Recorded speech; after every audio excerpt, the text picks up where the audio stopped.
తప్పు చేశాను కాబట్టి ఒప్పుకున్నాను. అయినా ఎందుకు నాన్నా నేను ఆ రోజు యాక్సిడెంట్ చేశాక ఎవరికి ఏం కాలేదు అని అబద్ధం చెప్పావు? నీ వల్ల ఒక మనిషి చనిపోయాడని తెలిస్తే నువ్వెంత బాధపడతావో నాకు తెలుసురా. అందుకే నీకు చెప్పలేదు. కానీ తెలియగానే లొంగిపోయి ఇలా జైలుకొచ్చి మా అందరినీ బాధ పెడతావనుకోలేదురా.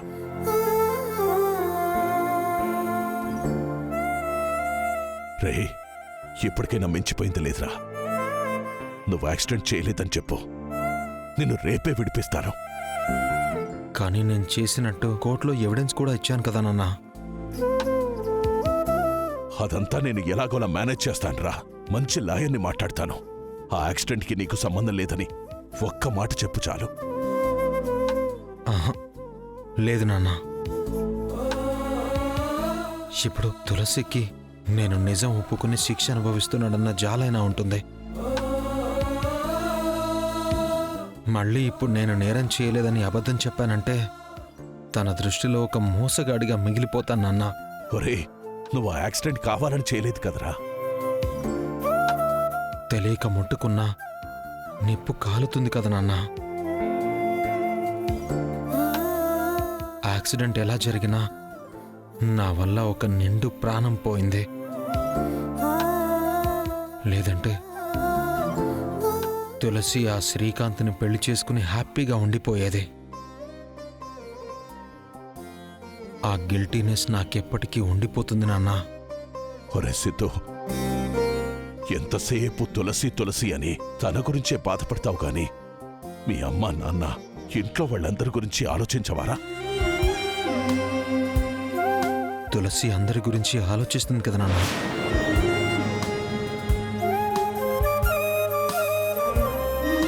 సరే, కనీసం తన కోసమైనా నిన్ను బయటికి రమ్మంటున్నాన్రా. అలాగైనా నా కళ్ళ ముందుంటావు కదా. నేను తప్పు చేయలేదని ఒక్క మాట చెప్పావంటే గంటల్లో బయటకొస్తావురా.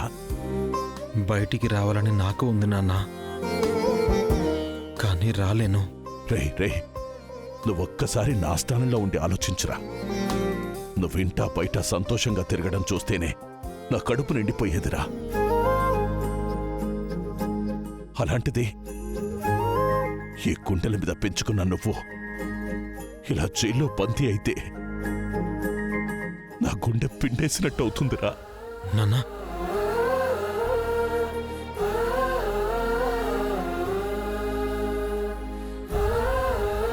అంత నేను చూస్తాను. టైం అయిపోయింది సార్. వస్తున్నాను.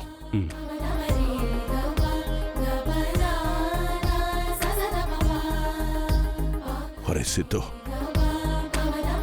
తండ్రి దూరమైన కొడుకు జీవితంలో మార్పుండకపోవచ్చు, కానీ అదే ఎదిగిన కొడుకు దూరమైతే ఆ తండ్రికి ఇంకా ప్రపంచం అనేదే ఉండదురా.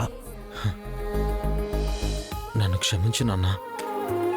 నా కోసం అందరికంటే నువ్వే ఎక్కువ బాధపడుతున్నావని తెలుసు, కానీ ఇప్పుడు అబద్ధం చెప్పి బయటికొచ్చావని అందరూ సిద్ధు ఒక అబద్ధాల కోరు, నైవంచకుడు, మోసగాడు అంటారు. అది చూస్తూ నువ్వు మాత్రం సంతోషంగా ఉండగలవా?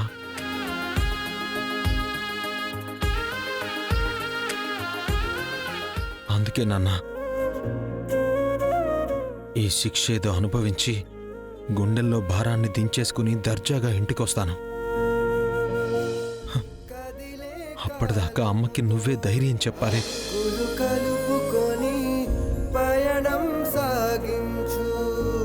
నువ్వెన్నైనా చెప్పరా, నిన్ను జైల్లో మాత్రం ఉండనివ్వను. విడిపించుకుంటాను, విడిపించుకుని తీరుతాను. ఓ మనిషిగా ఆలోచించి నీ తప్పొప్పుకొని నీకు నువ్వే శిక్ష వేసుకున్నావు కదరా. కానీ తండ్రిగా నేను మాత్రం నేనిలా చూస్తూ ఊరుకోలేనురా. నా కొడుకును బయటికి తీసుకురావడం కోసం నేను పోరాడతానురా. నిన్ను మాత్రం బయటికి తీసుకురాకుండా నేనుండలేను. తప్పనిసరిగా తీసుకొస్తాను.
ఎప్పుడు బయటకు వస్తానో తెలీదు, కానీ నేను ఎక్కడున్నా నా గుండెల్లో నువ్వే కొలువై ఉంటావు. అది అర్థం చేసుకో చాలు.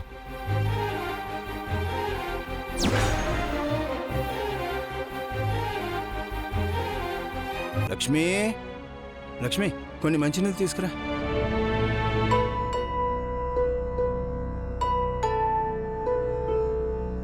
లక్ష్మి, ఏమైంది? తులసి గురించి ఆలోచిస్తున్నావా? అవునండి, పుట్టినప్పటి నుంచి దానికన్నీ కష్టాలే. పోనీ పెళ్ళైన తర్వాతైనా సుఖపడుతుంది అని ఆశపడితే అక్కడ కూడా ఎన్నో ఇబ్బందులు పడి చివరికి కట్టుకున్న భర్త జైలుకెళ్తే పుట్టడు దుఃఖాన్ని గుండెల్లోనే మోస్తుంది. అవును లక్ష్మి, పేదింట్లో పుట్టి పెరిగి ఎన్నో కష్టాలు పడింది. అలాంటిది ఉన్నవారింటికి కూడలేందని సంబరపడిపోయాం. కానీ అది 3 నెలల ముచ్చటే అయ్యింది.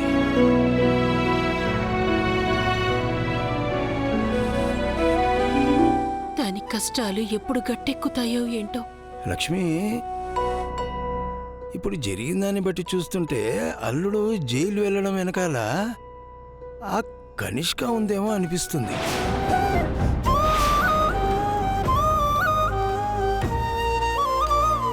నిజమే నాన్న, అది మొదటి నుంచి అక్కని ఇబ్బంది పెడుతూనే ఉంది. ఆ అమ్మాయిని మనం గట్టిగా అడిగితే ఈ కుట్రంతా బయటపడుతుందేమో. ఆ, మరి ఇంకెందుకు నాన్న ఆలస్యం? ఇప్పుడే ఆ పని చేద్దాం. ముందు తులసితో ఒకసారి మాట్లాడండి, తనేమంటుందో. సరే జాను, నువ్వు ఒకసారి తులసికి ఫోన్ చేయి.